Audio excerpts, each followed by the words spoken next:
Youssef, vous êtes dans la rediffusion de l'émission L'Arbre à Palabre qui s'est déroulée dimanche dernier avec les membres d'Afrocentricity International. La première question qui a été posée aux membres d'Afrocentricity International est « Pourquoi cette organisation ?» Alors, tout d'abord, je tenais à préciser que Afrocentricity International, bien qu'étant une association loi 1901 ici sur Paris, est avant tout une organisation mondiale. Nous avons plusieurs sections à travers le monde. Le siège qui est à Philadelphie. Nous avons également donc une section aux Antilles, une section en Allemagne, une section en Belgique. Voilà, j'en oublie peut-être d'autres là sur le moment. Mais nous sommes une organisation mondiale. Alors, pour qui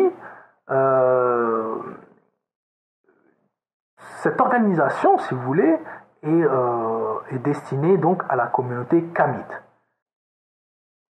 Alors, sa mission, c'est bien sûr de poursuivre la renaissance africaine qui a déjà pris marche. Et ça, dans un but ultime qui est la création des États-Unis d'Afrique. Frère Bi, pouvez-vous expliquer d'une manière simple et concise ce qu'est l'afrocentricité? En d'autres termes, c'est quoi un afrocentrique? Peut-être mes frères et sœurs. Alors, je suis le frère Bi, membre du bureau exécutif de la section AI Paris, en charge des infrastructures technologiques, chargé aussi de la communication au sein de la même section parisienne. Alors, comme vous le savez certainement, l'afrocentricité, en fait, est un concept mis au point par le professeur Molefi Assanté, et c'est d'ailleurs lui-même qui en donne la meilleure définition. Le professeur Molefi Assanté définit l'afrocentricité comme suit. Je vais vous lire un extrait de la définition donnée par le professeur. L'afrocentricité nous presse, nous commande de nous réinscrire, de nous repenser comme sujet de notre propre existence et d'en tirer de façon systématique toutes les implications. Il s'agit là d'une démarche profondément révolutionnaire qui assène un coup fatal à la prétention et à l'arrogance occidentale dans la mesure où elle n'exige rien de moins qu'une rupture épistémologique avec l'Occident et une reconstruction volontaire et consciente de nous-mêmes sur des bases africaines. Voilà. Autrement dit, un afrocentrique, c'est quoi? Un afrocentrique, c'est quelqu'un qui regarde, qui pense et qui doit analyser le monde à travers un autre prisme que celui qui nous a toujours été présenté jusqu'aujourd'hui. Et ceci a des implications. Ceci induit effectivement une remise en cause de tout ce que l'on a été jusqu'aujourd'hui, avant notre rencontre avec l'afrocentricité. Normalement, quand on rencontre l'afrocentricité, quand on étudie ce concept, on ne doit plus analyser ou voir le monde comme avant.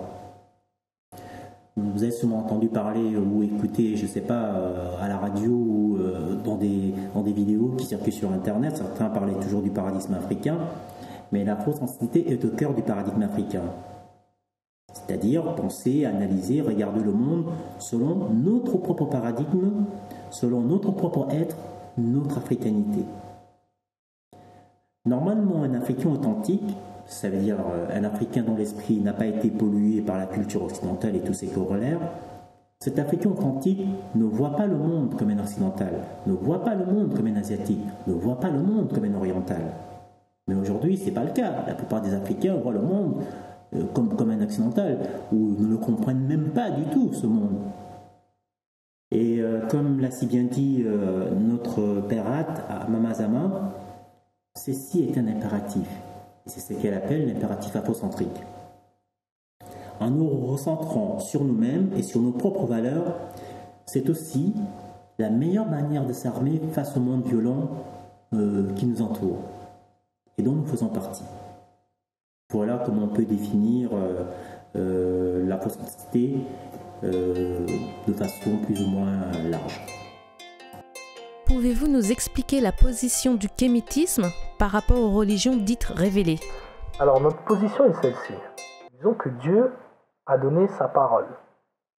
Il a donné une fois. Il a donné, certes, à nos ancêtres de la région des Grands Lacs, puisque bien que nous parlons de kémitisme en se référant donc à l'empire de Kémet, l'Égypte antique, Il faut savoir que cette spiritualité est née dans la région des Grands Lacs, qui est notre terre sainte. Mais ce que je voulais dire, c'est que Dieu a donné sa parole une seule fois. Il l'a donnée pour l'humanité entière et pour l'éternité. Dieu ne se trompe pas. Amon ne se trompe pas. Donc, ceux qui ont reçu cette parole et qui ont choisi de la pervertir, de la modifier, tout simplement dans un but de pouvoir dominer un autre peuple, dominer une catégorie d'êtres humains ou dominer même les femmes, c'est de leur faute. C'est libre à eux de suivre ou pas la tradition primordiale. Ils en paieront le prix. Nous connaissons ce qui attend ces gens-là. Maintenant, ce que nous disons, nous, c'est que nous ne rejetterons pas nos frères et sœurs kamites, et non pas kémites, encore une fois, donc kamites, qui sont encore dans cette aliénation spirituelle, je vais dire, dirigée par ces grandes religions. Ce que nous allons faire, car ces gens doivent être guéris de cette aliénation, bien sûr, en vertu de la mat. Ce que nous allons faire, c'est mettre en évidence les nombreux plagiats qui ont été puisés dans nos textes ancestraux, tout en soulignant les différents apports haineux, pervers et suprémacistes qui s'y cachent. Vous voyez, ces gens-là n'ont jamais vraiment ouvert leurs livres. Voilà, je ne connais pas encore un chrétien qui connaisse la Bible en entier. Je ne connais pas un frère musulman qui connaisse le Coran en entier. Après, bon, pour les musulmans, c'est autre chose. Vous avez les sunnites et les chiites, ceux qui se réfèrent strictement au Coran, ou ceux qui appliquent la sunna, ce qui est encore plus grave quand vous lisez la hadith et la sunna. Mais bon, voilà, il n'est pas difficile, si vous voulez, si on part d'une bonne foi, si ces gens-là arrivent à lire leurs livres soi-disant sacrés de manière objective, ils verront bien, c'est écrit noir sur blanc, ce qui ne va pas. Voilà, c'est pas difficile. Après, on pourra justement approfondir ces questions une autre fois. Mais voilà notre position, en tout cas, par rapport aux religions révélées. Voilà. Certains parlent d'afrocentrisme. Quel rapport y a-t-il avec l'afrocentricité ? Écoutez, comme toujours, et cela ne date pas d'hier, il y a des gens en Occident qui travaillent pour donner une certaine image de l'Afrique. Et les plus actifs, on les connaît, à cette tâche, ce sont les africanistes. Aidés en cela d'ailleurs par certains historiens africains, dont le degré d'aliénation n'est plus à démontrer, en tout cas pour moi. Ces pseudo-scientifiques occidentaux africains sont là pour décrire en fait l'Afrique d'une manière biaisée. Ils sont là pour décrire l'Afrique sur une vision qui est conforme à leurs souhaits, sur une vision qu'ils veulent surtout imposer au public sur l'Afrique. C'est quoi cette vision ? Cette vision, c'est tout simplement un territoire habité par des incapables, toujours en train de chercher de l'aide par-ci par-là, toujours en train de faire la guerre pour des causes ethniques ou tribales, une population en quelque sorte à peine sortie de la sauvagerie et que l'Occident essaierait de tant bien que mal à faire entrer dans la modernité et l'histoire. Souvenez-vous du fameux discours de Nicolas Sarkozy à Dakar sur l'homme noir qui n'était pas encore assez rentré dans l'histoire. Et donc l'afrocentrisme, c'est tout simplement un concept mis au point par une africaniste du nom de Marie Lescovitz. C'est d'ailleurs le professeur Gomez qui en parle le mieux à mon sens.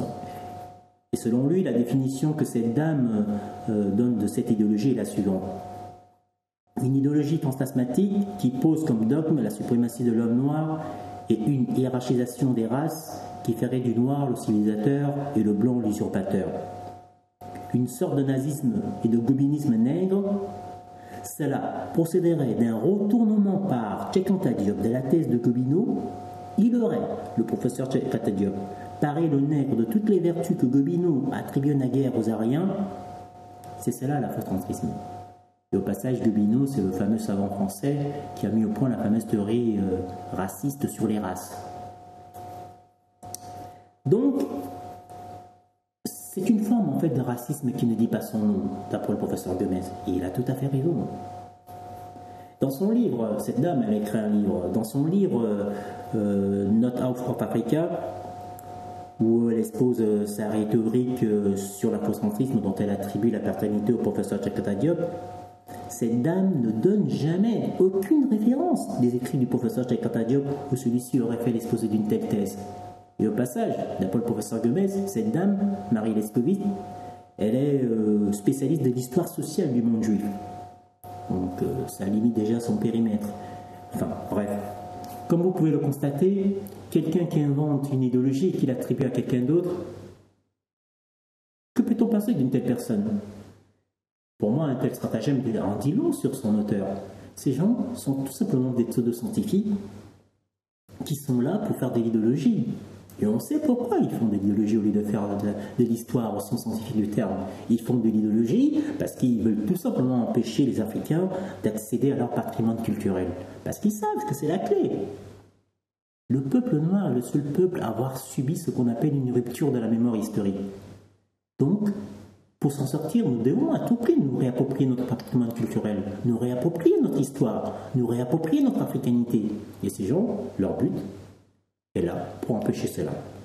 Donc on les connaît, les africanistes. On connaît les gens qui pondent de telle idéologie, de tels concepts. Donc pour conclure sur cette question, je vais dire de façon claire que nous n'avons absolument rien à voir avec ce fallacieux concept qu'est l'afrocentrisme.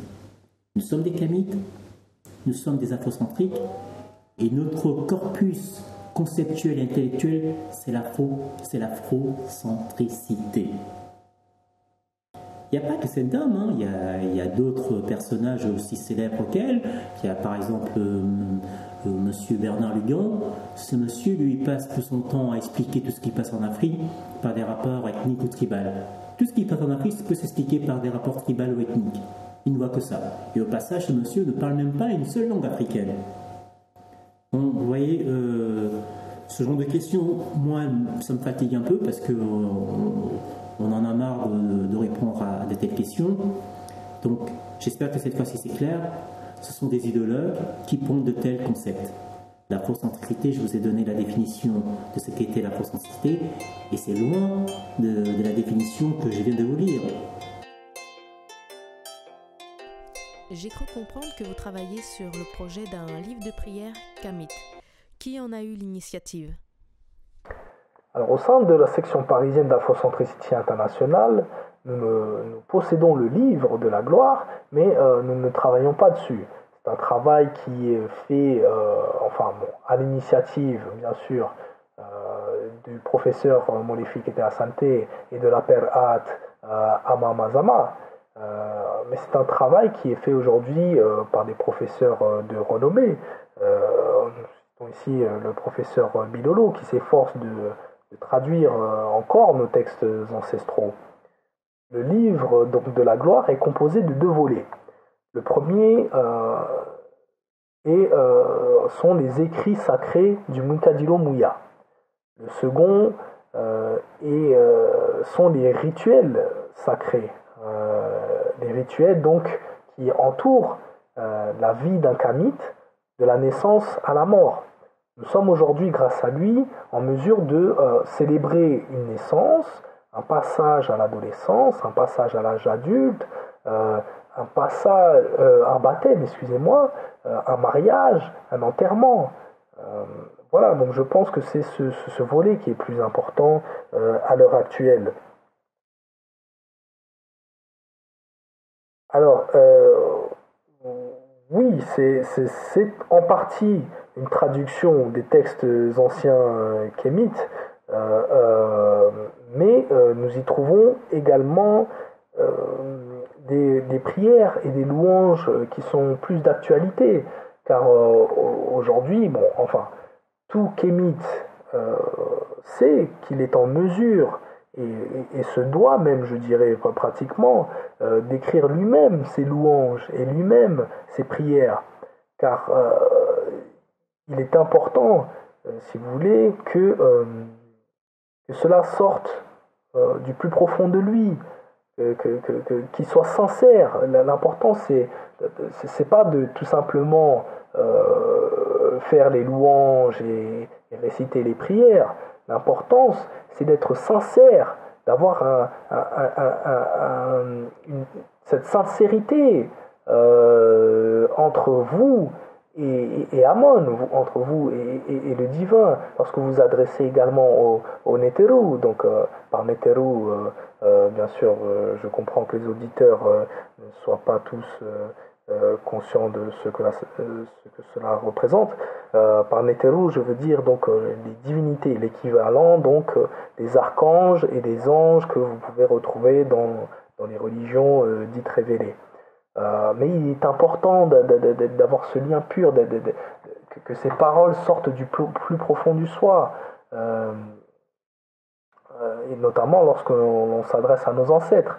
Et c'est pour ça que vous retrouverez aujourd'hui, dans les écrits sacrés du Munkadi no Muya, des textes, des prières qui sont adressées à nos prédécesseurs, donc à nos pères, à nos pères fondateurs, que sont Marcus Garvey, Malcolm X, Kwame Nkrumah, Steve Biko, et j'en passe. Mais nous avons donc des prières qui leur sont destinées et qui ont été personnalisées donc par AI. Voilà. Aujourd'hui, ce volet du livre de la gloire comporte pas seulement des traductions des textes ancestraux, mais également des prières et des louanges destinées aux membres de AI.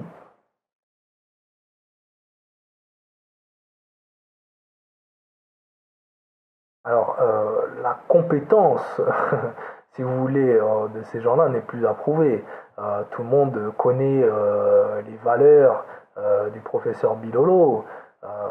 Tout le monde connaît les convictions spirituelles du professeur et de la Perhat Amamazama.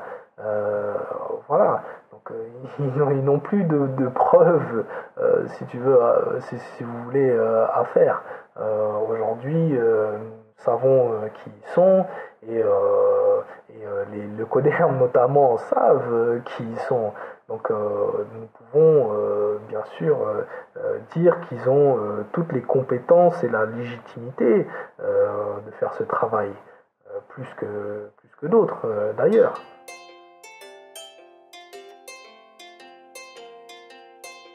Un kamite ou une kamite afrocentrique est donc juste quelqu'un dont la vie est centrée sur les valeurs ancestrales. C'est un peu ça, en effet. Un kamite afrocentrique est avant tout quelqu'un qui analyse ses problèmes en pensant comme un Africain. En pensant comme un Africain, attention, débarrassé du corpus intellectuel légué par l'école occidentale. Débarrassé aussi du corpus culturel issu de la domination coloniale et néocoloniale sur notre peuple. D'ailleurs, cette domination qui fausse complètement notre vision du monde. Là, je ne suis pas en train de dire qu'il faut tout rejeter, mais il s'agit pour les Africains de s'appuyer avant tout sur leur culture et sur leurs valeurs traditionnelles pour trouver des solutions à leurs problèmes. Et traditionnel au passage, ça ne veut pas dire archaïque. On peut remplacer, pour mieux comprendre le vrai sens du mot traditionnel, par primordial, autrement dit les valeurs premières ou originelles de nos ancêtres. C'est ça que ça veut dire traditionnel.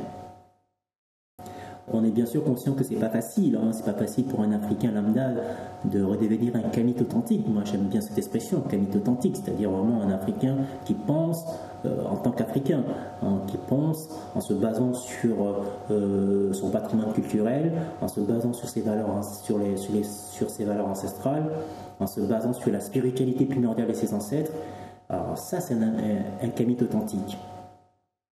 Voilà.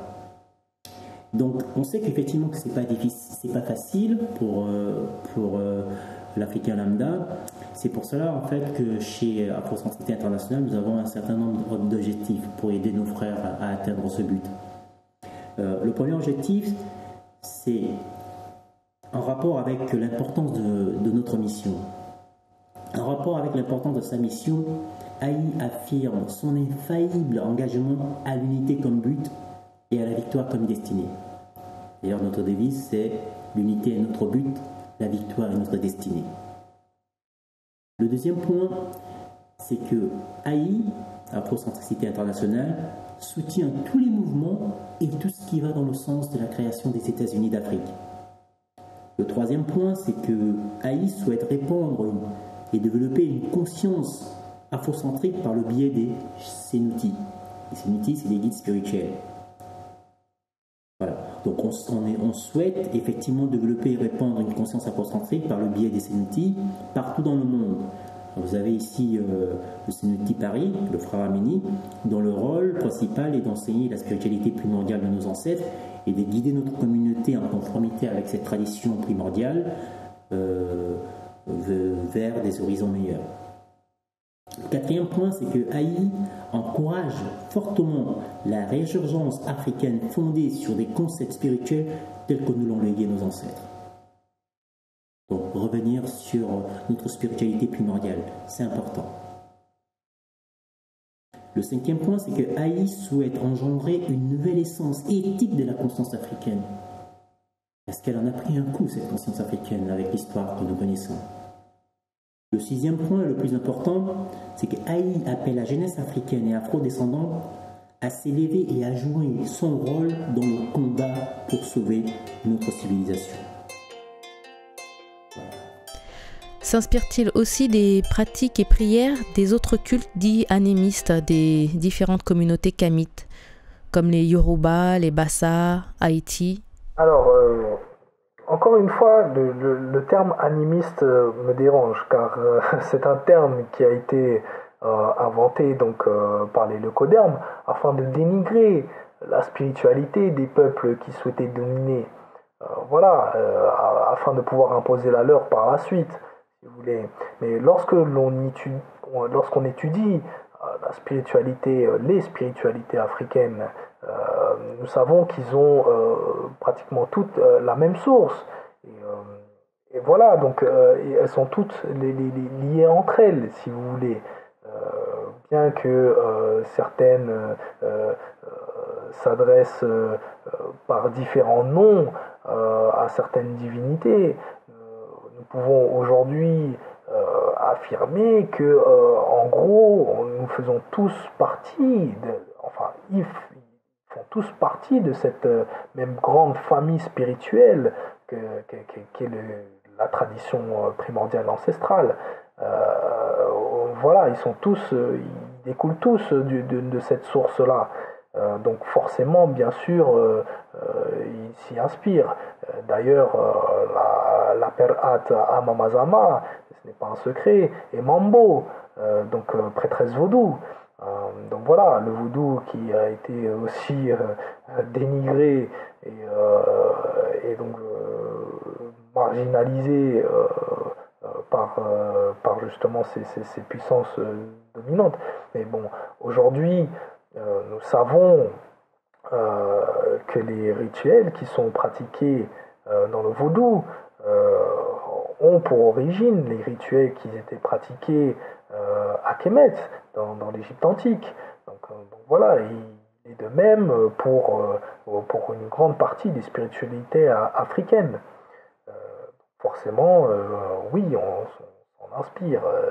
On s'en inspire. C'est plutôt eux qui s'inspirent de la tradition ancestrale.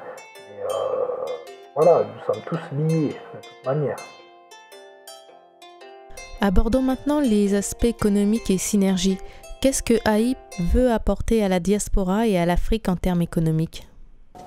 Concernant la diaspora, il existe des acteurs économiques de la communauté, dont malheureusement grand monde ne sait pas grand-chose. je veux dire, ces gens existent, hein, ces acteurs existent, mais certains les connaissent, mais la majorité non. Hein. Donc, nous avons donc pour ambition d'identifier ces acteurs, de créer un réseau de commerce et d'entreprises CAMIT. Hein. Vous voyez, au sein de notre communauté, comment dire ça, notre communauté a un certain poids économique. Hein. Mais ce poids économique profite à qui? En tout cas, pas à la communauté pour le moment. Donc, nous devons à tout prix sensibiliser nos frères et sœurs sur la nécessité d'organiser notre réseau commercial comme le font toutes les autres communautés. Je pense que les Africains sont les seuls à ne pas le faire. Hein. Nous devons aussi créer une certaine solidarité économique au sein de la diaspora parisienne. Là, je vous parle en fait là des objectifs de Haï Paris, qui fera en sorte qu'un jeune, par exemple, qui veut se lancer dans la création d'une entreprise ici, puisse trouver conseil et aide financière si possible au sein de notre organisation. Qu'il puisse aussi trouver facilement de nouveaux clients via notre réseau. Je sais que la communauté est déjà très active dans certains secteurs économiques, notamment la cosmétique, l'alimentation et la restauration. Nous devons maintenant élargir ces réseaux à d'autres secteurs d'activité et l'agrandir. Hein, l'agrandir et le maintenir de façon permanente dans le temps. Donc, chaque section d'Afrocentricité internationale, partout en Occident et voire dans le monde, hein, devra vraiment s'efforcer à mettre en place un tel réseau et surtout à mettre en place les outils nécessaires à son efficacité. Parce que c'est bien beau d'avoir un réseau, mais si on n'a pas les outils pour gérer ces réseaux et le rendre plus efficace, cela ne sert à rien. Bon, certainement me dire oui, mais cette démarche est trop communautaire. Pour ça, j'ai déjà entendu. Hein. Nous entendons ça tous les jours. Mais c'est justement ça le but recherché.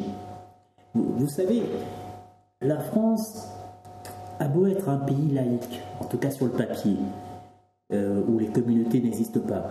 Mais sur le terrain, la réalité est tout autre. Hein. Et aujourd'hui, seuls les Africains ne sont pas organisés. Nous sommes la seule communauté qui n'est pas organisée. Les autres sont organisés. Enfin, je sais que la communauté maghrébine est moins organisée que la communauté juive, et elle-même moins organisée, c'est pas sûr, que la communauté nationale, je vais dire, de souche blanche. Mais il y a des communautés en France. Il y a des communautés. Ça, c'est une réalité.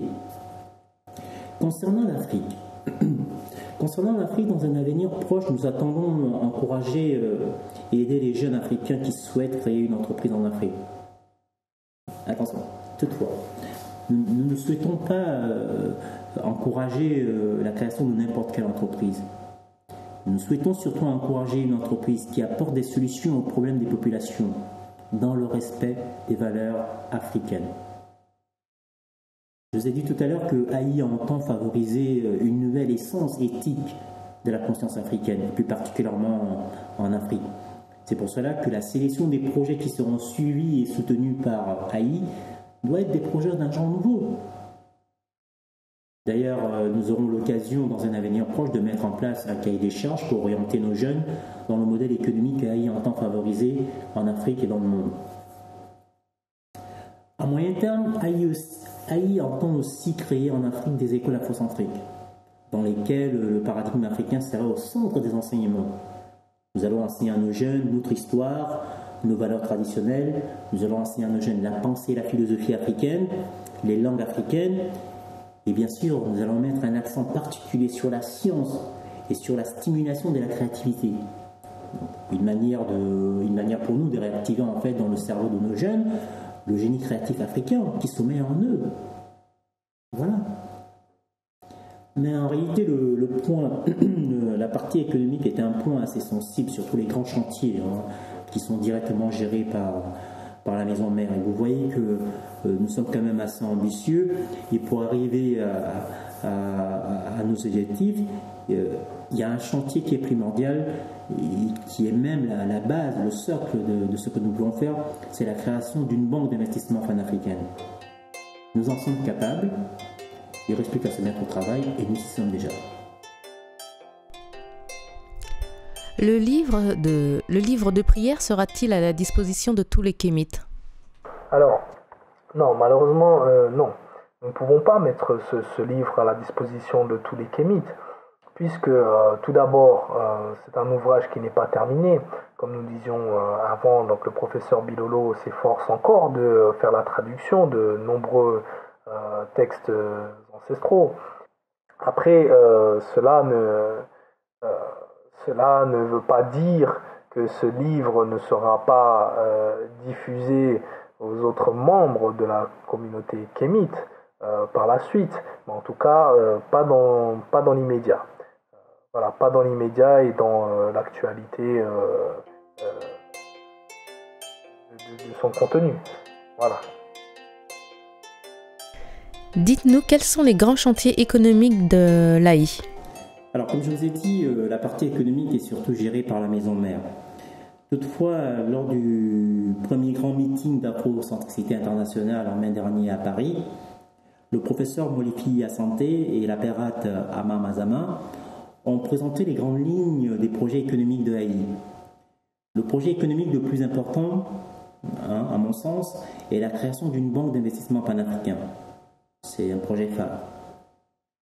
Sinon, comme je l'ai dit précédemment, AI a un certain nombre d'objectifs qui concourent tous à la renaissance d'une nouvelle Afrique, à la renaissance d'un nouvel homme africain, à la renaissance d'une nouvelle femme africaine, à la renaissance du Kemet authentique.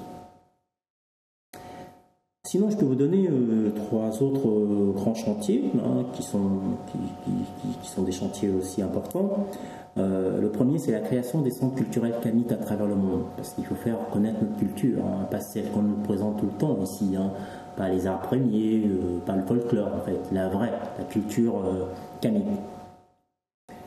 Le deuxième projet qui est assez important, c'est la construction de lieux de culte. Vous savez qu'AI accorde une importance particulière à la spiritualité primordiale.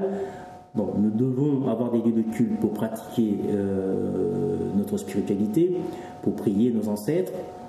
Et c'est important ça. C'est important d'avoir ces lieux et j'espère que ça pourra se faire assez vite. Le troisième projet que je peux vous donner, c'est la création des écoles afrocentriques à travers le monde. Je pense que j'en ai déjà parlé précédemment aussi. Parce qu'il y a possibilité de créer des écoles privées. Je pense qu'au Canada, ils ont réussi à créer une école afrocentrique. Et je ne vois pas pourquoi en France et surtout en Afrique, on ne pourra pas créer des écoles afrocentriques où nos enfants accéderont à un savoir qui leur échappe jusqu'à présent. Voilà. Mais sinon, en dehors des aspects économiques, il est toujours bon de rappeler les 6 grands objectifs de AI. Parce qu'en fait, tout ça va ensemble. On ne va pas arriver à atteindre nos objectifs économiques si on perd de vue les grands objectifs de AI. Et je vais quand même vous les rappeler parce que c'est important. Le premier, c'est en rapport avec la mission de AI. Donc, AI en rapport avec l'importance de sa mission affirme son infaillible engagement à l'unité comme but et à la victoire comme destinée. Ça, c'est le prérequis. Sans unité, on aura du mal à aller loin. Le deuxième grand point, c'est que AI soutient tous les mouvements et toutes les initiatives qui vont dans le sens de la création des États-Unis d'Afrique. Aujourd'hui, le monde fonctionne par grands ensembles régionaux. Je ne vois pas pourquoi l'Afrique serait le seul continent à rester éparpillé avec des pays, des petits pays, avec des frontières complètement... c'est du n'importe quoi. Des frontières qui n'ont rien à voir avec l'Afrique. La vraie, celle que l'on veut. Donc, la création des États-Unis d'Afrique, c'est aussi une nécessité. C'est quasiment un prérequis à notre renaissance aussi.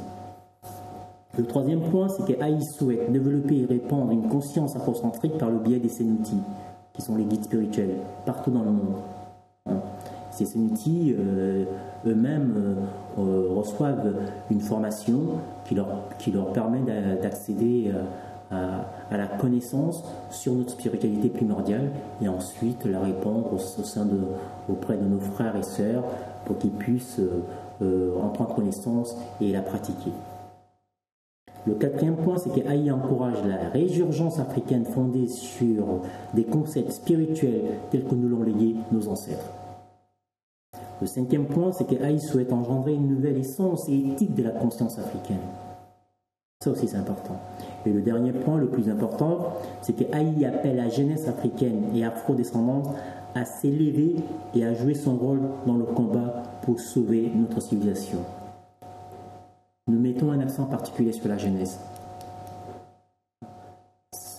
On doit miser sur notre jeunesse si on veut vraiment arriver à un résultat palpable. dans un futur que j'espère est proche. Que répondez-vous à ceux qui pourraient penser que l'AI est un mouvement sectaire et ou raciste?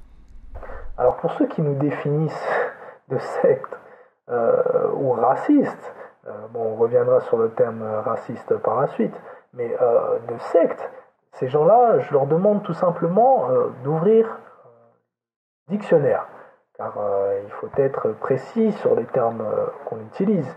Alors je prends ici le Larousse, qui est le dictionnaire de la langue française par excellence. Ils disent comme première définition ensemble de personnes professant une même doctrine philosophique, religieuse, etc. Dans ce cas-là, j'accepte, oui, nous sommes une secte. Mais dans ce cas-là, toutes les religions sont des sectes. Nous pourrons parler ainsi de la secte chrétienne, de la secte musulmane, de la secte juive et de la secte bouddhiste, autres. Nous sommes tous des sectes, si on prend cette définition. Après, je lis la deuxième définition. Ils disent groupement religieux clos sur lui-même et créé en opposition à des idées ou à des pratiques religieuses dominantes. Écoutez, ça me fait rigoler. Groupement religieux. Bon, déjà, je n'aime pas le terme religieux pour les raisons que j'ai citées au préalable. Clos sur lui-même.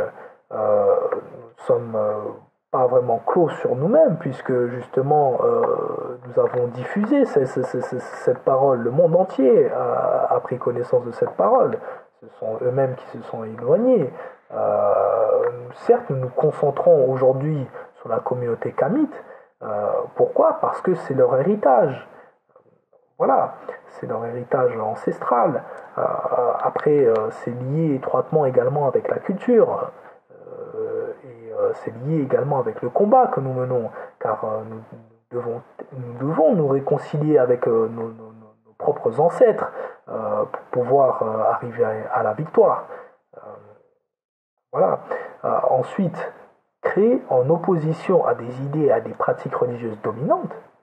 Écoutez, ça c'est étonnant d'entendre ça, puisque nous sommes les premiers à avoir été les témoins du divin, à avoir pris connaissance et conscience de l'existence du divin. Donc, écoutez, nous ne sommes pas créés en opposition à aucune religion existante, puisqu'il n'existait aucune religion dans le temps. Voilà, nous sommes les premiers. Donc ça, c'est complètement absurde, si vous voulez, dans ce sens-là. Après, il y a une troisième définition qui dit clan constitué par des personnes ayant la même idéologie. Et dans ce cas-là, encore une fois, oui, nous pouvons être une secte, oui, mais dans ce cas-là, le monde entier est régi par des sectes. Dans ce cas-là, vous voyez, il faut être précis et rigoureux sur le terme que nous utilisons. Car le terme secte est utilisé tout simplement, encore une fois, pour pouvoir dénigrer les autres spiritualités, les autres religions, au profit d'une autre. Vous voyez, c'est tout simplement un travail qui est fait par les gens qui cherchent à faire du prosélytisme. Or, ce n'est pas notre cas à nous. Voilà, nous ne voulons pas imposer la tradition spirituelle ancestrale au monde entier. On leur a donné, on leur a fait cadeau de cette connaissance. Voilà ce qu'ils en ont fait. Donc, libre à eux de...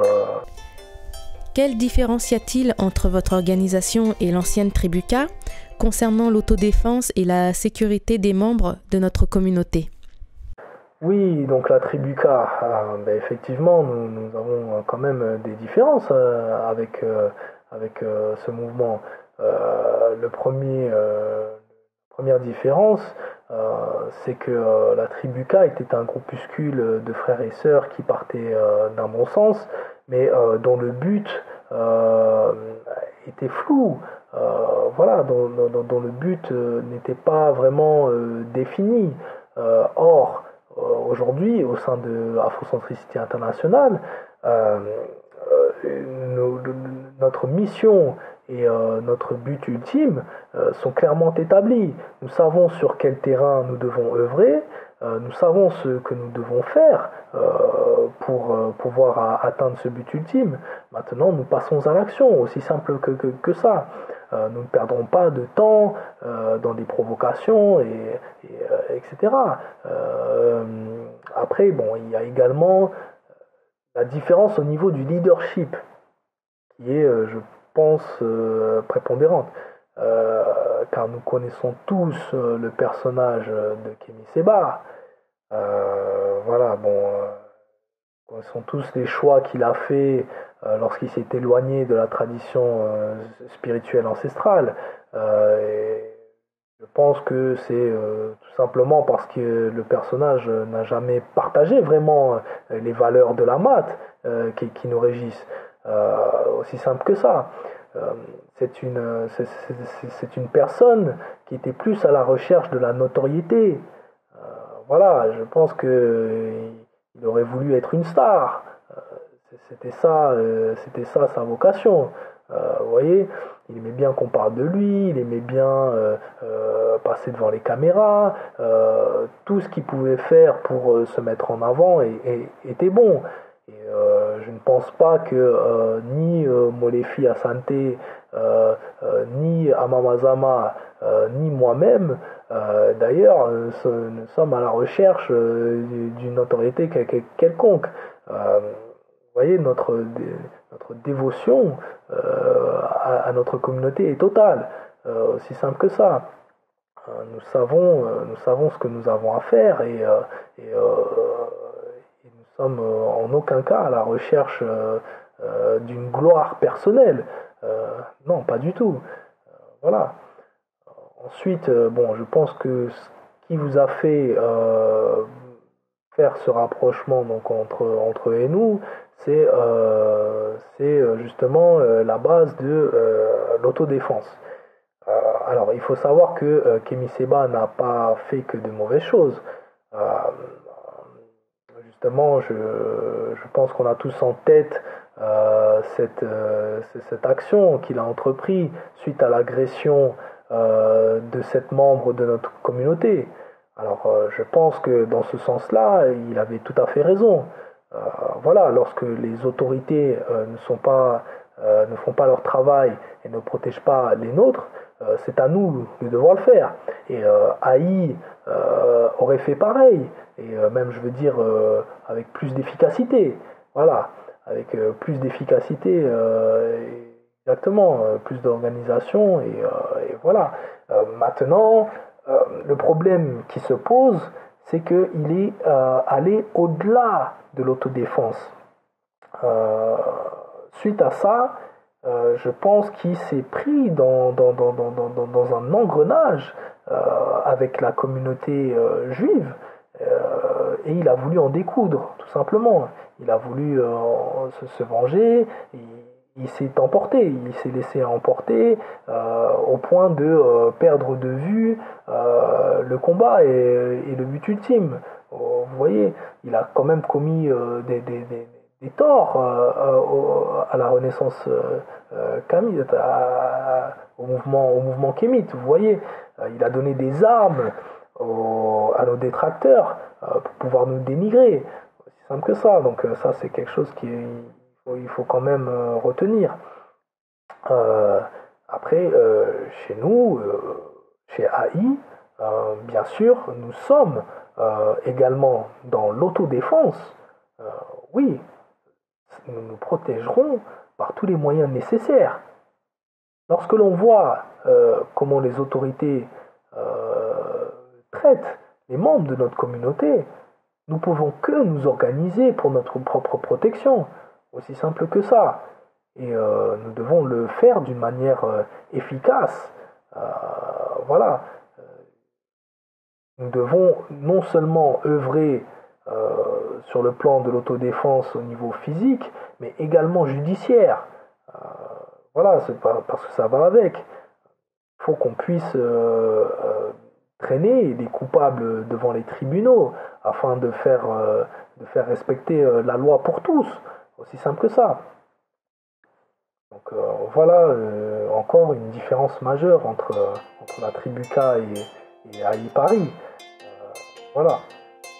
Quelle est votre relation avec le New Black Panther Party et le mouvement de Farrakhan? Alors, on n'entretient aucun lien, quoi que ce soit, avec le NBPP, donc le New Black Panther Party, et le mouvement de Farrakhan. Pour les premiers, tout simplement parce que nous sommes tout d'abord solidaires du mouvement originel qui est le Black Panther Party for Self-Defense, voilà, et qui se démarquent eux-mêmes totalement du NBPP. Voilà. Ensuite, également, parce que, comme nous l'avons précisé au préalable, nous ne sommes pas du tout dans cette théorie de suprématie raciale. Nous n'appelons pas au meurtre des leucodermes, nous n'appelons pas au meurtre des juifs.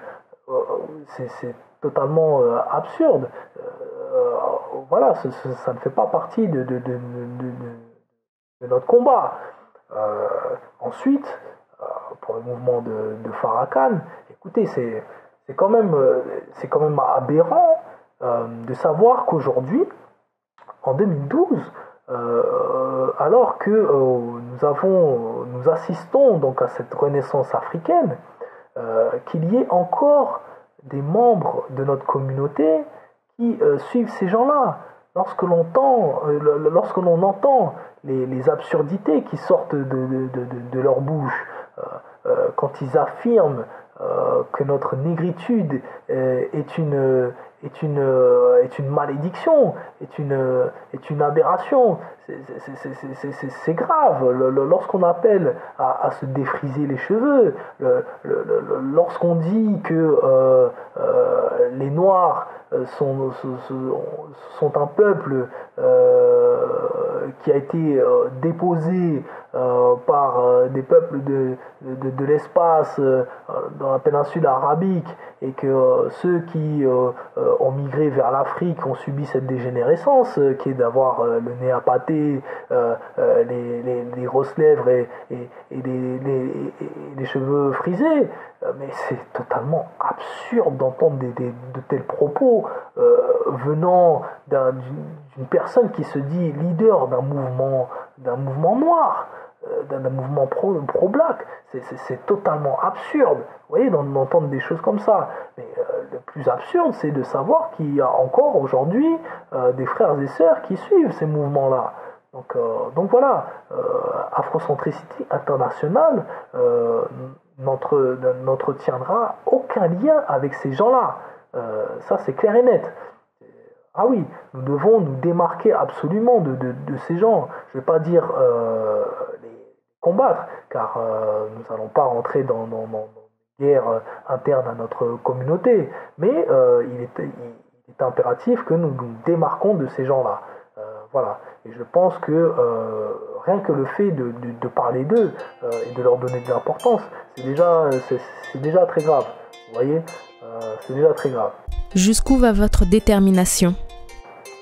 Écoutez, je dirais que notre détermination est des plus totales, puisqu'aujourd'hui, moi-même, comme beaucoup de proches, nous sommes prêts à faire le sacrifice ultime pour arriver à la victoire finale, au but final qui est la naissance des États-Unis d'Afrique, libre et indépendante. Aujourd'hui, il faut bien réaliser que nous faisons face à une coalition de nations qui ne veulent pas nous voir nous libérer, nous affranchir de leur dictat. Et pour ça, ils sont prêts à tout, aux pires atrocités. Nous le voyons bien sur le terrain de la Côte d'Ivoire, comment ils ont massacré les nôtres. On voit bien comment ils s'y sont pris pour la Libye. On voit bien pour d'autres comment ils agissent au niveau du Soudan, comment ils agissent au niveau du Mali. Voilà, ces gens-là sont prêts à tout. Et nous devons être à la hauteur de l'adversité. C'est simple que ça. La victoire ne va pas nous être amenée sur un plateau d'argent ou tout simplement conquise par des mots et des actions pacifiques. Il faut bien sûr s'attendre à une confrontation militaire à un moment ou un autre avec ces gens-là. Et si nous laissons la peur de la mort nous régir, d'ailleurs, ça vaut pour toute autre peur. Dans ce cas-là, nous serons dans l'asservissement, dans la soumission pour l'éternité. Nous devons d'agir pour la postérité. C'est simple. Il n'y a pas d'autre alternative. Donc voilà, entendez que nous ne sommes pas des djihadistes. Nous ne voulons pas nous suicider pour la cause. Mais c'est vrai qu'en tant que kémites, nous ne devons pas avoir peur de la mort. Ce n'est qu'un commencement. Et quel autre sacrifice plus noble que de tomber pour cette cause? Vous voyez? Donc nous ne pouvons pas faire marche arrière. Aujourd'hui, nous devons rester réalistes et savoir ce qui nous attend. Mais nous devons d'être à la hauteur de l'adversité et prêts à toute éventualité. Sans quoi, nous pouvons arrêter la lutte là maintenant et retourner dans l'asservissement. Dernière question, frère Bi. Que compte apporter AI en termes d'unité à la communauté? Vous savez, le combat panafricain ne date pas d'hier, notamment au sein de la diaspora. Aujourd'hui, si nous sommes honnêtes envers nous-mêmes, le constat est l'échec du combat mené par l'ancienne école du panafricanisme. Les générations qui nous ont précédés ont échoué dans cette lutte, ayant le courage et l'honnêteté de l'admettre. Mais certains de nos prédécesseurs dans cette lutte ont aussi posé des jalons essentiels et importants qui nous permettent aujourd'hui de rebondir. Ça, c'est aussi vrai. Mais nous devons surtout tirer les leçons des erreurs du passé et agir en conséquence. Le combat panafricain a trouvé un nouveau souffle autour des concepts comme l'afrocentricité. Pour moi, ces concepts donnent de l'épaisseur, de la rigueur au niveau conceptuel de ce que doit être le nouveau panafricanisme. Être aujourd'hui panafricain, c'est avant tout être auto-centré sur l'Afrique. Penser les solutions aux problèmes de l'Afrique à partir de l'Afrique, autrement dit, de ses valeurs et de ses réalités endogènes. Donc, ce que Afrocentricité internationale souhaite apporter en termes d'unité, c'est la convergence des objectifs, la synergie des ressources pour un but commun, la victoire finale. Pour cela, AI s'efforce d'unir toutes les organisations et associations qui partagent notre vision et nos objectifs. Pour ce qui est de la cellule parisienne, par exemple, nous avons déjà recensé toutes les organisations et associations qui, eux, vont dans le même sens que nous. L'objectif, bien sûr, c'est de regrouper toutes ces organisations et associations dans un seul ensemble autour d'un leadership avisé. Parce que c'est aussi ça le problème que nous avons dans les différentes organisations et associations panafricaines. Il y a toujours des problèmes d'ego, des problèmes des personnes, parce que tout le monde veut donner son avis, veut avoir le dernier mot, et c'est ça qui fait en sorte que les choses, en général, n'avancent pas. Et ça, il faut changer ça. Il faut changer cette manière de concevoir ou de faire des choses. Il nous faut nous organiser, être unis autour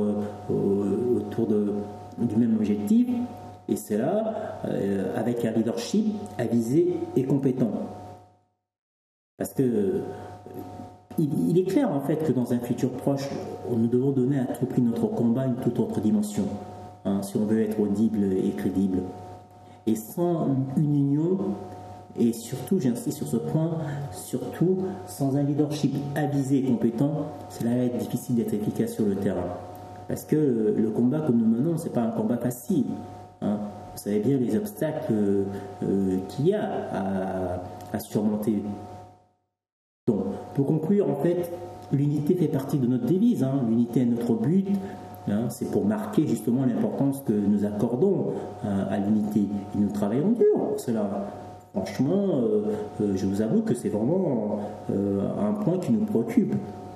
Nous devons à tout prix nous unir. Et nous savons que c'est pas facile, c'est pas facile de rassembler, d'unir les gens, mais c'est une nécessité incontournable.